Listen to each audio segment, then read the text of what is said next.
విశ్వవిఖ్యాత నట సార్వభౌమ ఎన్టీ రామారావు, ప్రజానటి జమున, అందాల తార మంజుల నటించినటువంటి మనుషులంతా ఒకటే. ఈ సినిమా 1976 సంవత్సరంలో ఏప్రిల్ 7వ తేదీన రిలీజ్ అయి అద్భుతమైన విజయం సాధించింది. ఈ రికార్డులో ఆ రోజు చెప్పుకోవాలంటే అది అద్భుత విజయం. మరి దీన్ని డైరెక్షన్ చేసింది దాసరి నారాయణరావు. దాసరి నారాయణరావు ఎన్టీ రామారావు కాంబినేషన్లో వచ్చినటువంటి తొలి చిత్రం మనుషులంతా ఒకటే. ఆ తర్వాత కాలంలో మనం చూసుకుంటే సర్కస్ రాముడు, అలాగే సర్దార్ పాపారాయుడు, బొబ్బులి పులి ఇలాంటి మాత్రమైన సినిమాలు ఎన్నో కూడా వాళ్ళ కాంబినేషన్లో వచ్చాయి. దానికి తొలి పునాది పడింది కూడా మనుషులంతా ఒకటే. అయితే దాసరి నారాయణరావు, ఎన్టీ రామారావు ఇద్దరు కూడా బజుల్లా రోడ్డులో ఒకరికి ఇంటికి ఎదురుకుంటే ఒకళ్ళు ఉండేవాళ్ళు. అక్కడ చాలామంది ప్రొడ్యూసర్స్, టెక్నీషియన్స్ వీళ్ళని కలవటానికి వస్తూ ఉండేవాళ్ళు.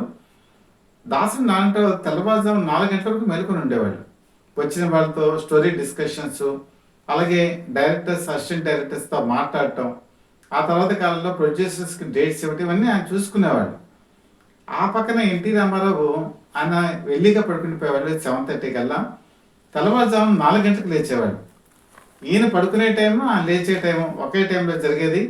అంటే మొత్తం మీద ఆ బజుల్లా రోడ్లో ప్రొడ్యూసర్స్ కానీ, టెక్నీషియన్స్ కానీ, లేకపోతే సినీ నటులు కానీ సందడిగా ఉండేది. అంటే 24 గంటలు కూడా ఒక సందడి వాతావరణం, ఒక పండగ వాతావరణం అక్కడ నెలకొని ఉండేది.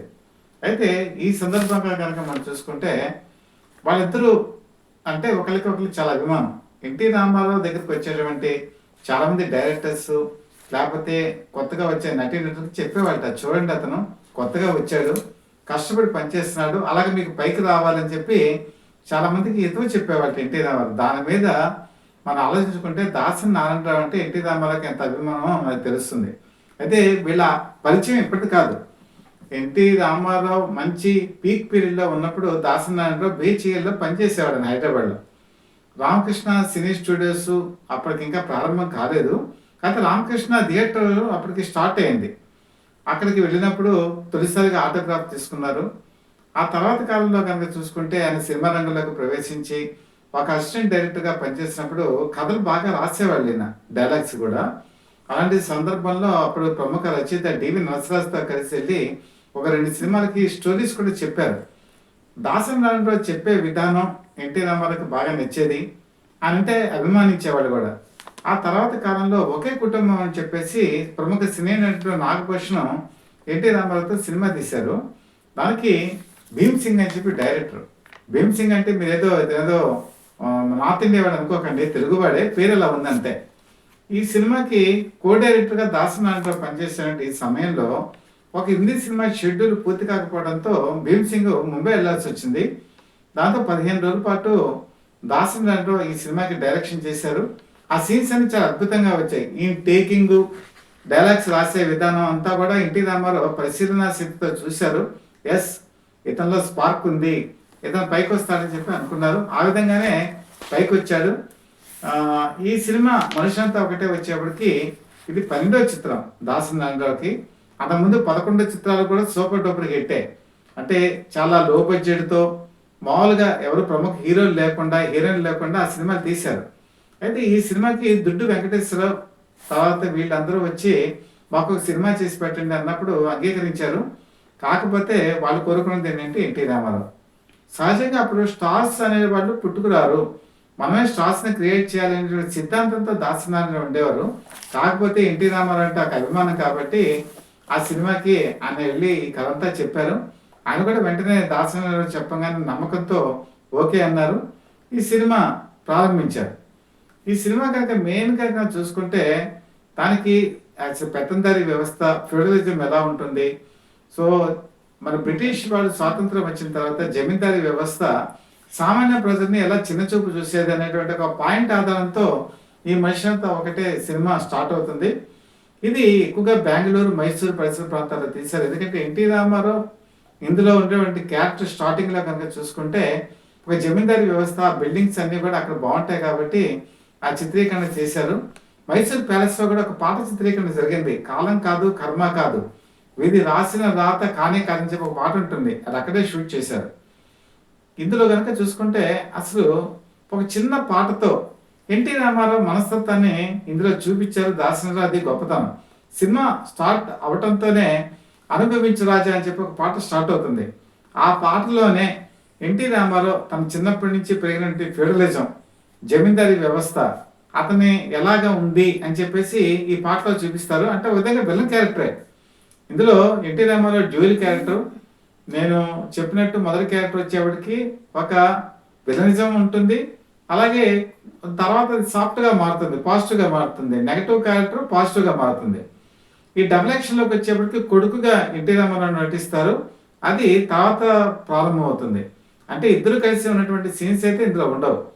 మరి పెద్ద సీనియర్ ఎన్టీఆర్ తరఫున ఎవరు నటిస్తారు అన్నప్పుడు అప్పుడు జమున పేరు పరిశీలనలోకి వచ్చింది. జమున మొట్టమొదటి ఒప్పుకున్నారు, ఎందుకంటే ఈ సినిమాలో హీరోయిన్ కాబట్టి. కాకపోతే సెకండ్ హాఫ్ వచ్చేటప్పటికి మళ్ళీ ఎన్టీఆర్కి తల్లిగా నటించాలి. అక్కడ కొద్దిగా ఇబ్బందిగా ఫీల్ అయ్యారు. ఒక విధంగా చెప్పాలంటే లిటరల్లీ దాసనారాయణరావు వెళ్ళి బతిమిలాడారు, మీరు కనుక ఈ క్యారెక్టర్ చేయకపోతే నేను సినిమా తీయను అని చెప్పేశారు. దాంతో జమున కూడా చలించిపోయారు. అంటే దాసనారాయణరావు తన మీద పెట్టుకున్న నమ్మకం ఆవిడని కదిలించేసింది. కేవలం దాసనారాయణరావు వల్లే ఈ సినిమాలో ఆవిడ నటించడానికి ఒప్పుకున్నారు. ఈ పాత్ర ఫస్ట్ నుంచి చివరి వరకు కూడా చాలా అద్భుతంగా సాగుతుంది. అయితే ఇందులో మనం కనుక చూసుకుంటే ఎన్టీ రామారావు నటన రెండు షేడ్స్లో ఉంటాయి. అంటే పరివర్తన చెంది తర్వాత పాజిటివ్గా మారి జముని పెళ్లి చేసుకొని జమునితో పాటు ప్రజా పోరాటం చేసినటువంటి వ్యక్తిగా ఈయన నటన చాలా అద్భుతం. అయితే ఈ సినిమా ఎక్కువగా బెంగళూరులో జరిగిందని అనుకున్నాం కదా. బెంగళూరులో జరిగేటువంటి ఈ సినిమా షూటింగ్ ఫస్ట్ చాలా ఫాస్ట్గా జరిగింది. కానీ తర్వాత కొత్త నిర్మాతలు కావటం, కొన్ని ఆర్థికపరమైన ఇబ్బందుల వల్ల షెడ్యూల్స్ లేట్ అయ్యాయి. లేట్ అయ్యేటప్పటికి మొత్తం సినిమా ఇండస్ట్రీ అంతా కూడా ఇప్పుడు చెన్నైలో ఉంది కాబట్టి ఒక ప్రచారం ప్రారంభమైంది. దాసనారాయణరావు తీసేటువంటి ఈ సినిమా పూర్తి కాదు, నిర్మాతలు చేతులు ఎత్తేశారు, ఎన్టీ రామారావు కూడా కోపంతో ఉన్నారు. ఇది ఆ రోజు చాలా మంది చెవులు కొరుక్కున్నటువంటి విషయం. అసలు ఈ సినిమా పూర్తవుతుందా పూర్తవుదా అని చెప్పేసి ఒక డైలాగ్ కూడా వచ్చేసింది. ఒకరోజు బెంగళూరులో ఈవినింగ్ యాక్చువల్గా ఎన్టీ రామారావు 20 ఇవ్వాలి ఫ్లైట్లో. నెక్స్ట్ ముఖ్యమైనటువంటి షెడ్యూల్స్ ఉన్నాయి. అయితే బెంగళూరు ఈవినింగ్ ఫ్లైట్కి ఎన్టీ రామారావు రాకపోయేటప్పటికి నిర్మాతల గుండెల్లో రైలు పరిగెత్తాయి. ఏంటి ఎన్టీ రామారావుకి ఏమైనా కోపం వచ్చిందా, మన సినిమా అసలు పూర్తి అవుతుందా అని చెప్పేసి దాసనారాయణ దగ్గరికి వెళ్ళి తన బాధంతా చెప్పుకున్నారు. దాసనారాయణ కూడా అనిపించింది, ఏంటి రావట్లేదు, ఎప్పుడు రాకుండా ఉంటాయి అని చెప్పేసి. జనరల్గా ఎన్టీ రామారావు 7:30 కల్లా పడుకుండిపోతారు. అసలు రాత్రి 9కి ఆ నిద్రలోకి వెళ్ళిపోతారు ఆయన. ఒకరోజు అయినా సరే సాహసం చేసి ఎందుకు ఈ టెన్షన్ అని చెప్పేసి దాసనారాయణరావు ఫోన్ చేశారు. ఫోన్ చేస్తే ఎన్టీ రామారావు లైన్లోకి వచ్చారు. ఏంటి బ్రదర్, ఏంటి విషయం అంటే, అన్నగారు మీకు మరి ఈరోజు ఈవినింగ్ ఫ్లైట్కి మీరు రావాలి, రేపు మార్నింగే షూటింగ్ ఉంది కదా, మీరు రాలేదు, ఏంటి కారణం కనుక్కుందామని చేశానంటే, ఏం లేదు బ్రదర్, నేను రేపు మార్నింగ్ ఫ్లైట్ కల్లా వచ్చేస్తాను. ఒకటి ఏంటంటే నేను మేకప్తో వస్తాను, రాగానే షూటింగ్ వచ్చేస్తాను. పైగా నేను రాత్రిపూట బెంగళూరు వచ్చి అక్కడ లాడ్జిలో నేను ఉండి ఆ లాడ్జి డబ్బులు కూడా వేస్ట్ కదా, నిర్మాత శ్రేయస్సు గురించి నేను నిర్ణయం తీసుకున్నానని చెప్పారు ఎన్టీ రామారావు. దర్శకరత్న దాసనారాయణరావు కళ్ళు చెమ్మచ్చాయి. అంటే ఈరోజు మన ఎన్టీ రామారావు గురించి చెప్పుకుంటున్నాం, ఆయన ఎంతో గొప్పవారు. అంటే తన వల్ల నిర్మాతకి బడ్జెట్ పెరగకూడదు అని చెప్పి ఆలోచించే వ్యక్తి కాబట్టే ఆయన ఆ రోజు ఆ నిర్ణయం తీసుకున్నారు. ఈనాటి నటీనటులు కూడా ఆయన్ని స్ఫూర్తిగా తీసుకోవాలి. అలాగే ఆయనలోనూ గొప్పతనం ఏంటంటే అప్పటికే ఆయన గులే బకావళి కథ ఇలాంటి మహత్తరమైన సినిమాని డైరెక్ట్ చేశారు. దాసనారాయణరావు కేవలం 11 సినిమాలు, 12వ సినిమాని మనం చెప్పుకున్నాం కదా.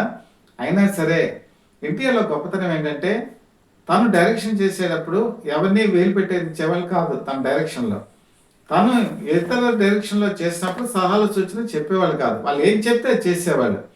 ఆ విధంగా ఆయన దాసనారాయణరావు ఏం చెప్పినా, ఏ ఫైట్ చెప్పినా, ఏం చేసినా కూడా చేసేవాళ్ళు. అయితే ఇలాంటి షూటింగ్ జరుగుతున్న తరుణంలో ఇందులో ఒక మంచి ఫైట్ సీన్ ఉంది, కొన్ని క్లైమాక్స్ దృశ్యాలు కూడా చిత్రీకరించాలి. అందుకని వాళ్ళు నెల్లూరు ఎంచుకున్నారు. నెల్లూరుకి వచ్చేసారు. వచ్చేసిన తర్వాత భారీ వర్షం, ఆ వర్షమేమో తగ్గట్లేదు. ఆ షెడ్యూల్ ఏమో కనుక అయిపోతే దాదాపు కాంబినేషన్ 37 మంది ఆర్టిస్ట్ కాంబినేషన్ అది. ఆ కాంబినేషన్ పోతే మళ్ళీ డేట్స్ సంపాదించడం చాలా కష్టం. వెయిట్ చేస్తున్నారు. సో ఎన్టీ రామారావు కూడా లాడ్జిలో ఉన్నారు, వాళ్ళతో సహకరిస్తున్నారు. కానీ నిర్మాతల గుండెలు మళ్ళీ కూడా గొగ్గోబులాడుతున్నాయి. ఏమవుతుంది? వర్షం తగ్గట్లా. చివరికి దాసనారాయణరావు ఒక నిర్ణయం తీసుకున్నారు. వెళ్ళి ఎన్టీ రామారావుతో చెప్పారు. ఏమంటే ఇది తగ్గట్టుగా అనిపించట్లేదు. మనం రేపు చెన్నై వెళ్ళిపోదామని చెప్పంటే, ఓకే బ్రదర్ అని చెప్పేసి ఆయన రూమ్లోకి వెళ్ళి నిద్రపోయారు. తర్వాత తెల్లవారుజామున 4 గంటలకి దాసన్ నారాయణరావు రూమ్లో ఫోన్ మోగింది. అప్పటికి కోఆర్డినేటర్గా పనిచేసినటువంటి కోడి రామకృష్ణ ఫోన్ ఎత్తారు. నేను రామారావుని మాట్లాడుతున్నాను అనేప్పటికీ నిద్రపోతున్నా ఉన్నటువంటి కోడి రామకృష్ణ, ఏ రామారావు గారు మాట్లాడుతున్నారన్న. నేనే బ్రదర్ ఎన్టీ రామారావుని మాట్లాడుతున్నానని చెప్పేటప్పటికి ఒక్కసారి అదిరిపోయాడు కోడి రామకృష్ణ. వెంటనే దాసనారాయణ దగ్గరికి పరిగెత్తుకెళ్ళి ఆ ఫోన్ ఇచ్చారు. అంటే అప్పుడు ల్యాండ్ ఫోన్సేనండి, మామూలుగా మొబైల్స్ లేవు కదా. సో ఆ ల్యాండ్ ఫోన్లో మాట్లాడంటే దాసనారాయణరావు, ఒకేసారి మనం రెడీ అయిపోదాము, మనం చెన్నైకి వెళ్ళిపోదామంటే, లేదు బ్రదర్ మనం వెళ్ళక్కర్లేదు, ఆల్రెడీ ఇక్కడ వర్షం తగ్గిపోయింది, మీరు ప్లాన్ చేసుకోండి అని చెప్పారు. వెంటనే అప్పటికి సీన్స్ రాయలా, ఎందుకంటే ఇక వర్షం పడుతుంది కదా, ఇక సినిమా షూటింగ్ జరగదని చెప్పేసి ఆయన రాకపోయేటప్పటికి వెంటనే 27 పేజీలటువంటి ఆ సీన్ని అప్పటికప్పుడు ఆయన డిక్టేట్ చేయటం, దానికి కోటి రామకృష్ణ దాన్ని రాసుకోవటం, టైప్ చేయటం అన్నీ చకచక జరిగిపోయాయి. అసలు విత్ ఇన్ 1 అవర్లో ఈ సీన్ అంతా కంప్లీట్ అయ్యేటప్పటికి ఎన్టీ రామారావు ఆశ్చర్యపోయారు. ఏంటి బ్రదర్, 1 సంవత్సరం అయినా కూడా ఇంత అద్భుతమైన సీన్ రాదు, మీరు చాలా బాగా చేశారు, చాలా బాగా రాశారని చెప్పి మెచ్చుకున్నారు. సరే, మొత్తానికి ఈ క్లైమాక్స్, ఈ ఫైట్ సన్నివేశాలు తీస్తున్నారు. మనం చెప్పుకున్నాం కదా, ఇది ప్రిపేర్డ్ కాదు. ఇందులో ఒక సీన్ ఏంటంటే, బురదలో ఉండేటువంటి దృశ్యం ఒకటి ఉంటుంది. బురదలో పడినప్పుడు బట్టలకంతా కూడా బురద అంటుకుంటుంది. ఈ బురద అంటుకునేటువంటి సీన్లో జనరల్గా మనకి సినిమాల్లో ఫైటర్స్ ఏం చేస్తారంటే, ఆర్టిఫిషియల్ బురదని తయారు చేస్తారు. దానికి స్మెల్ అలాంటివి ఏం రావు, దాన్ని జస్ట్ అలా పూస్తారు అనమాట. కానీ అప్పటికి ఈ అన్ప్రిపేర్డ్గా ఉండటం వల్ల ఆ బురద అనేది లేదు అని ఆలోచిస్తున్నారు దాసనారాయణ. ఏంటి బ్రదర్ ఆలోచిస్తున్నారు, ఏంటి విషయం అంటే, బురదలో పడే సన్నివేశం ఉందండి, మనకి ఆర్టిఫిషియల్ బురద ఇంకా దొరకలేదు, కాసేపాకి చిత్రీకరిద్దాం అన్నారు.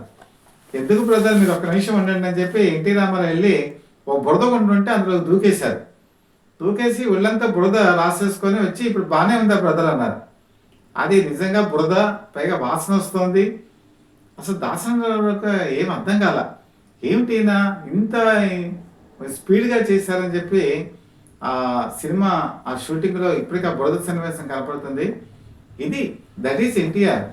ఎన్టీఆర్ ఏంటంటే, ఏదైనా చేయదలుచుకుంటే స్పాంటేనియస్గా చేసేస్తారు. బహుశా ఈనాటి ప్రేక్షకులకి, ముఖ్యంగా ఎన్టీఆర్ అభిమానులు కూడా ఈ విషయం తెలిసి ఉండకపోయి ఉండొచ్చు. ఎన్టీ రామారావు సాహసోపేతమైన నిర్ణయాలు తీసుకోవడంలో కానీ, నిర్మాత సంక్షేమాన్ని చూడటంలో కానీ చాలా అద్భుతంగా ప్రవర్తిస్తారనడానికి ఇది ఒక మంచి ఉదాహరణ. అలాగే ఇందులో ఒక మంచి సన్నివేశం, ప్రేక్షకులు కదిలించే సన్నివేశం ఏంటంటే, ఎన్టీ రామారావు ఫస్ట్ అంటే సీనియర్ ఎన్టీఆర్ మరణించేటువంటి దృశ్యాలు, తర్వాత కొడుకు వస్తాడు సెకండ్ హాఫ్లో, ఈ మరణించే దృశ్యాలని చాలా అద్భుతంగా చిత్రీకరించారు దాసనారాయణరావు. ఇది ఈ సినిమాకి హైలైట్. అప్పట్లో బుర్రకథ బెనర్జీ అని చెప్పేసి ఆంధ్రప్రదేశ్ ఆయన బుర్రకథలు బాగా చెప్పడంలో ప్రసిద్ధి. ఆయన చేత ఒక బుర్రకథ చెప్పిస్తూ, ఆ బుర్రకథ నేపథ్యంలో ఎన్టీ రామారావు ఫైటు, ఆ ఫైట్లో ఎన్టీ రామారావు గాయపడటం, తర్వాత వీరాభిమన్యులాగా చూపించడం, ఒక చక్రాన్ని తిప్పుతూ ప్రత్యర్థుల్ని హతమార్చే సన్నివేశాలు. అయినా సరే తన భార్య అప్పటికి ప్రెగ్నెంట్, కలుదికి పడిపోతుంది, వెంటనే ఒక చిన్న పడవలోకి ఎక్కించి నీళ్ళలో పడి మరణిస్తాడనమాట. ఈ సన్నివేశం చూసిన ప్రతి ఒక్కళ్ళు కూడా చాలా అద్భుతంగా చిత్రీకరించారు అని చెప్పేసి మెచ్చుకోవటం ఈ సినిమాకి ఒక టర్నింగ్ పాయింట్. అయితే ఇక్కడ ముఖ్యంగా చెప్పుకోవాల్సింది ఎస్పి బాలసుబ్రహ్మణ్యం. ఎస్పి బాలసుబ్రహ్మణ్యం ఈ సినిమాకి పాడిన పాటలు హైలైట్. నేను చెప్పినట్టు అనుభవించ రాజా పాట ఒకటి, కాలం కాదు కర్మ కాదు ఇదొకటి. ఈ రెండు కూడా చూసుకుంటే చాలా హైలైట్. ముఖ్యంగా అల్లు రామలింగకి ముత్యాలు వస్తావా, అడిగింది ఇస్తావా అని చెప్పేసి ఒక పాట ఉంటుంది. ఆ పాట కూడా చాలా అద్భుతంగా వస్తుంది. ముఖ్యంగా అల్లు రామలింగకి ఎస్పి బాలసుబ్రహ్మణ్యం పాడిన పాట నిజంగా అల్లు రామలింగయ్య పాడారా అని చెప్పేసి మనకు అనిపిస్తుంది.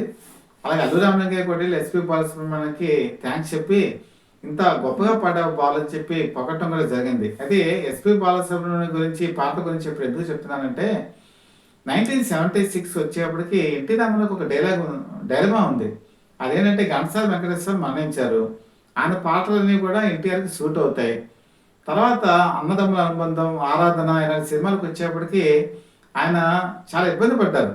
ఆరాధన వచ్చేప్పటికి ఆయన హిందీ నుంచి తీసుకొచ్చారు. అలాగే ఇక్కడికి వచ్చేప్పటికి అన్నదమ్ముల అనుబంధం, నిప్పులాంటి మనుషులు అసలు పాటలే పెట్టుకోలేదు. ఈ సినిమాలో బాలసుబ్రహ్మణ్యం అచ్చు ఎన్టీ రామారావు టోల్ని తలపించేటట్లు పాడారు. ఆ తర్వాత అదే పద్ధతి కంటిన్యూ చేశారు. ఎన్నో సూపర్ హిట్ సాంగ్స్ కూడా అందించారు. కాబట్టి ఇందులో ఎస్పి బాలసుబ్రహ్మణ్యం క్రెడిట్ కూడా చాలా ఉంది. అయితే ఇక్కడ మంజుల గురించి చెప్పాలి. మంజుల వాడే వీడు అనేటువంటి సినిమాలో ఎన్టీ రామారావుతో కలిసి నటించి మళ్ళీ ఈ సినిమాలో కూడా నటించారు. ఇది కలర్ సినిమా. కలర్ సినిమాలో మంజుల కొత్త అందాలని ఇందులో చూపించడం జరిగింది. ఎన్టీఆర్ సరసన మంజుల నటించినటువంటి ప్రతి సీన్ కూడా అద్భుతంగా పండింది. ఇందులో నిన్నే పెళ్ళాడుతా, రాముడు, భీముడు, రాముని మించిన రాముడు, అగ్గిరాముడు, పిడుగు రాముడు అని మొత్తం ఎన్టీ రామారావు సినిమాలన్నీ కూడా ఈ పాటలో ఉంటాయి. ఈ పాట ఆ రోజుల్లో హైలైట్. సంగీతం మరి చక్రవర్తి సమకూర్చారు. సాలూరి రాజేశ్వరరావు గారు ఇందులో సంగీతం సమకూర్చారు, చక్రవర్తి గారు కాదు. ఆయన చేసినటువంటి ఆ బాణీలన్నీ కూడా అద్భుతంగా పండాయి. ఇందులో మంజులు డ్యాన్స్ చేస్తున్నప్పుడు ఎన్టీ రామారావు కూర్చొని ఆయన కూలింగ్ గ్లాసెస్ పెట్టుకునేటప్పటికి దాసనారాయణ దగ్గరికి వెళ్ళి, ఏమంటే ఇది నైట్ ఎఫెక్ట్లో తీస్తున్నాము, కూలింగ్ గ్లాసెస్ ఉంటే బాగుండదు అని చెప్పి అన్నారు.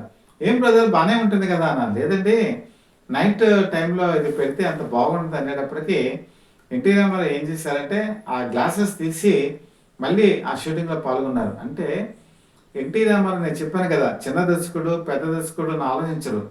ఎవరు ఏం చెప్పినా కూడా అది బాగుంది అంటే చేస్తారు. అందుకే మీకు ఆ పాటలో ఒకసారి కూలింగ్ గ్లాసెస్ కనిపిస్తాయి, ఒకసారి కూలింగ్ గ్లాసెస్ లేకుండా కూడా కనిపించడం జరుగుతుంది.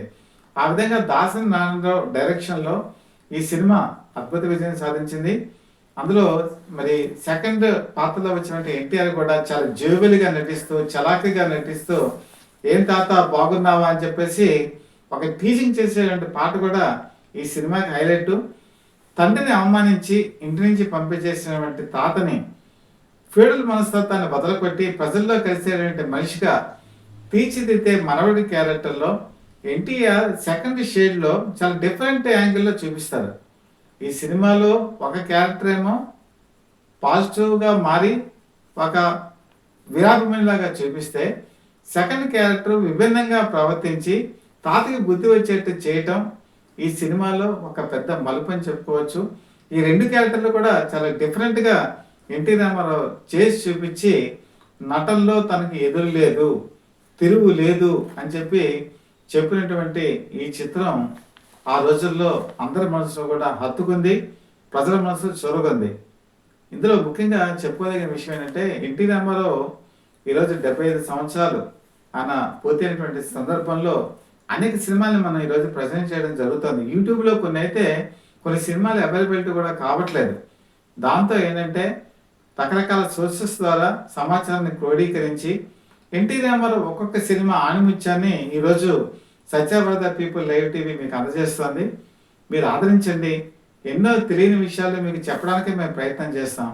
ఈరోజు సత్యవ్రత పీపుల్ లైవ్ టీవీ కనుక చూసుకుంటే దాదాపు 40,000 మందికి పైగా సబ్స్క్రైబర్స్ని పొంది విజయపదంలోకి దూసుకుపోతుంది. మీకు కనుక కంటెంట్ నచ్చినట్లయితే లైక్ చేయండి. మీరు లైక్ చేస్తే అది మాకు ఒక ఉత్సాహం. అలాగే కామెంట్స్ కూడా తెలియచేయండి. దాంతోపాటు మీరు బెల్ ఐకాన్ ప్రెస్ చేసి సబ్స్క్రైబ్ చేసుకొని మీ సపోర్ట్ మాకు అందజేయవలసిందిగా మనస్ఫూర్తిగా కోరుకుంటూ, రాబోయే కాలంలో ఎన్టీ రామారావు నటించినటువంటి మరిన్ని అద్భుత చిత్రాలు మేము ముందుకు తీసుకొస్తాం. అంతవరకు సెలవు. నమస్కారం.